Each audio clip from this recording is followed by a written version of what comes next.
Баршаңызға қайырлы күн достар, сіздермен Арайлым, каналыма қош келдіңіздер. Бүгін сіздермен осындай тары пирогының жасалу жолымен бөліскім келеді. Менімен бірге болыңыздар. Ең алдымен жуылған тарымызға ыссы сүтімізді құйып, бұқтырып, бетін жауып қойып қоятын боламыз.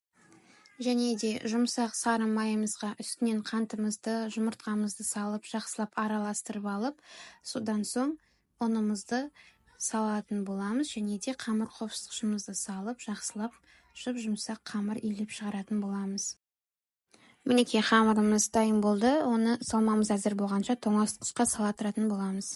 Және де салмасын әзірлейміз. Салмасына қаймақ, оның үстінен 2 жұмыртқамызды салып, және де қантымызды, крахмалымызды салып, жақсылап біркелкі болғанша араластырып аламыз.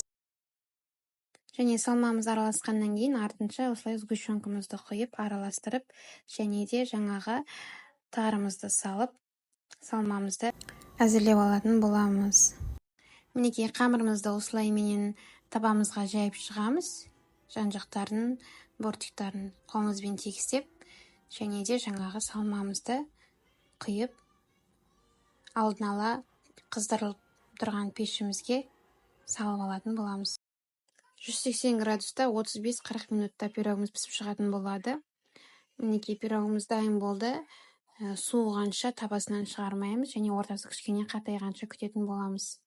Мінекей достар, пирогымыз дайын болды. Менімен бірге болғаныңызға рахмет. Каналыма тіркеліп, мені қолдап кетіңіз. Сау болыңыз.